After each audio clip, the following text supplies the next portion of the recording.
Bien, hay sectores del gobierno que están contentos. Están contentos porque dice que este fracaso en la Cámara de Diputados, que rechazó el presupuesto, expuso la torpeza política de Cristina Kirchner y de Máximo Kirchner, su hijo, de la madre y el hijo. Lo cual es cierto, porque hubo torpeza de parte del hijo. No sé si siguiendo instrucciones de la madre o no, pero hubo torpeza. De todos modos, la madre se mueve igual que el hijo en el Senado. Ellos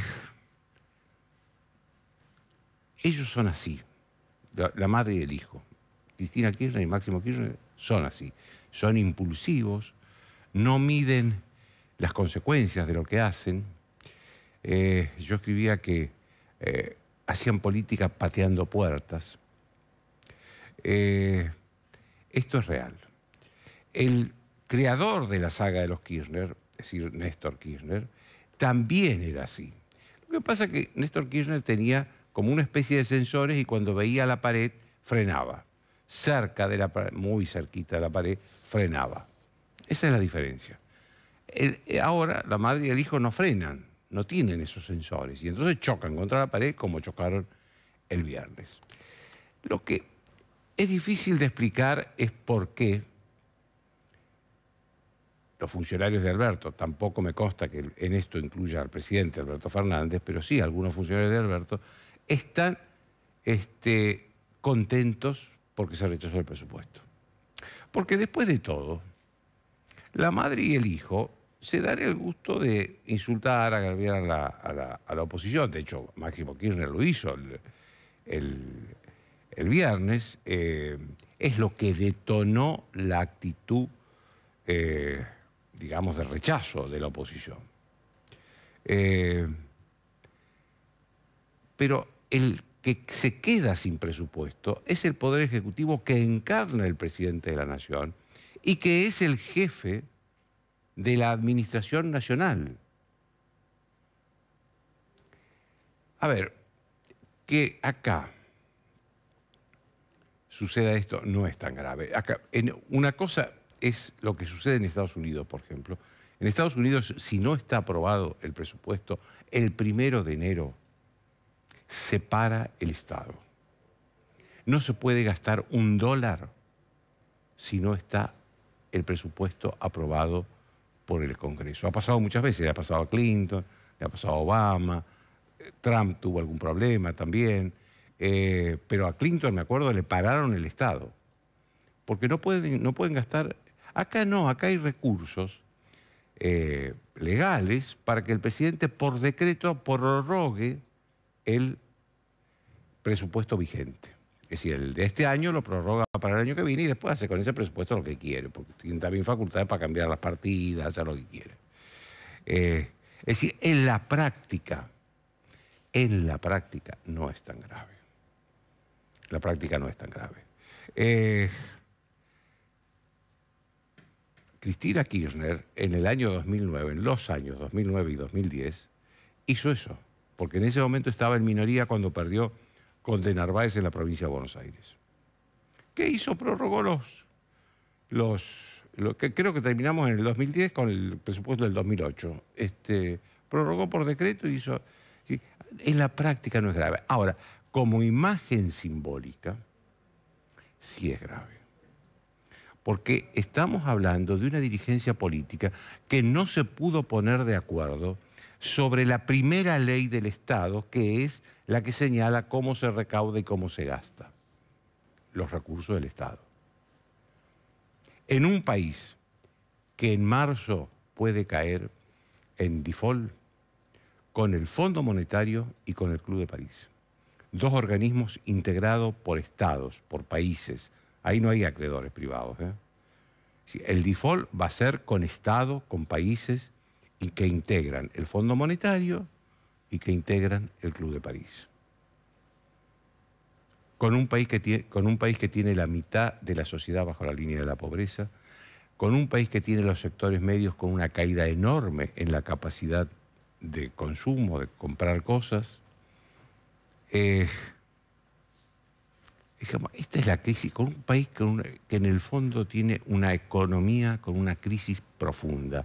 En este contexto, la dirigencia política no se puede poner de acuerdo sobre esa ley básica del Estado. Ahora, la primera responsabilidad es del gobierno, que es el que hace el presupuesto, el que tiene que trabajar las mayorías en el Congreso, porque, a ver, y el que tiene que hacer las concesiones para construir esas mayorías, porque acá ha cambiado algo, digamos, que es que cambió el Congreso. Este es el problema, que Máximo Kirchner y creo que Cristina Kirchner todavía no lo ven. De hecho, la oposición había propuesto 2 salidas para que no existiera el rechazo del viernes, porque tampoco el presupuesto lo iban a votar tal como estaba. Lo que había propuesto era o se postergaba la reunión de la Cámara hasta esta semana y se aprovechaban estos días para negociar un acercamiento, o se pasaba de vuelta el presupuesto, el proyecto, a la Cámara, a la Comisión, para que la Comisión le hiciera las modificaciones. Sin embargo, el peronismo, el kirchnerismo, Máximo Kirchner, rechazó las 2 propuestas. Entonces, obviamente que la responsabilidad es de toda, es un fracaso de toda la dirigencia política, pero es obvio que el principal responsable de ese fracaso es el gobierno. ¿Por qué? Porque a los insultos de Máximo Kirchner, a los agravios de Máximo Kirchner, le contestaron con el rechazo del presupuesto por parte de la oposición. No había otra salida para la oposición. La verdad que ante eso no había otra salida, porque nadie da la otra cara cuando le pegan una cachetada. Y lo que hizo Máximo Kirchner es pegar una cachetada. Yo creo que hay algunas preguntas que hay que hacerse. Una es, ¿está Máximo Kirchner en condiciones de ser presidente del bloque oficialista, del bloque del gobierno, en situaciones como esta? En una situación en la que ha cambiado la relación de fuerzas. Él fue un pasable presidente del bloque oficialista cuando había una situación mucho más holgada. No tenían la mayoría, pero sí había una situación más holgada en la Cámara de Diputados.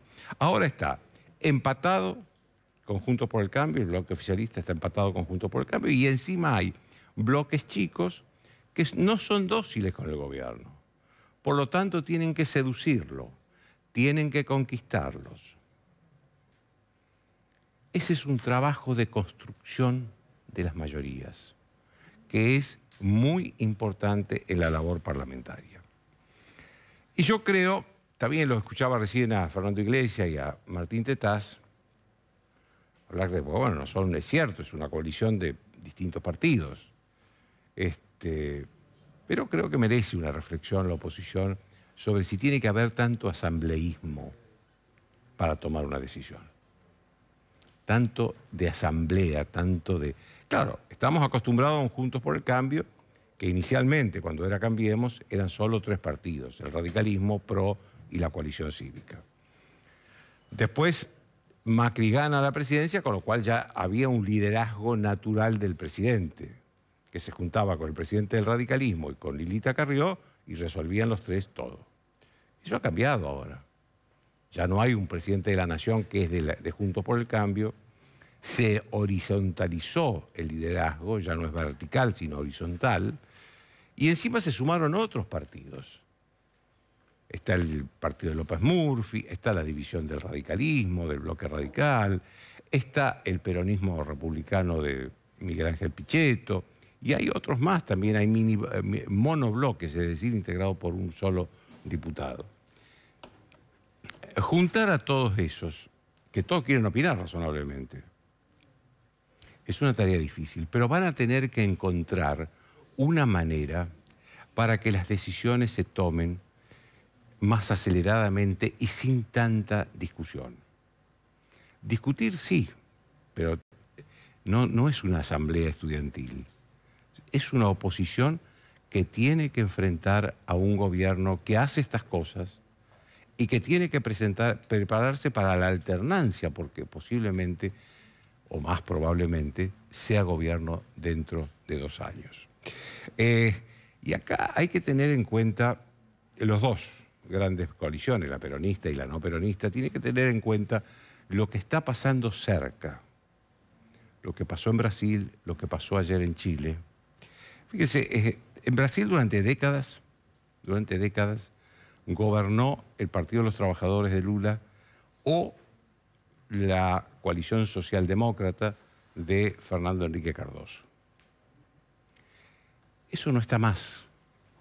Hoy está un señor Bolsonaro, que era un diputado marginal, aislado, de extrema derecha, que llegó y se hizo cargo de Brasil, porque la gente dejó de confiar en las dos grandes coaliciones que habían gobernado hasta ese momento. Lo de Chile, desde 30 años. Durante 30 años gobernaron dos grandes coaliciones. La llamada concertación de centroizquierda, donde salieron los presidentes como Lagos, Ricardo Lagos, Michelle Bachelet, Eduardo Frei, y después la derecha centrista del presidente Piñera. Ahora, muy bien, esos se derrumbaron y se derrumbó eso y aparecieron estos dos que compitieron ayer, uno de extrema izquierda y otro de extrema derecha. Entonces, lo que quiero decir es, tenemos demasiado cerca dos ejemplos de cómo se puede derrumbar un sistema político en muy poco tiempo. Demasiado tiempo para no verlo. Chau, hasta el lunes.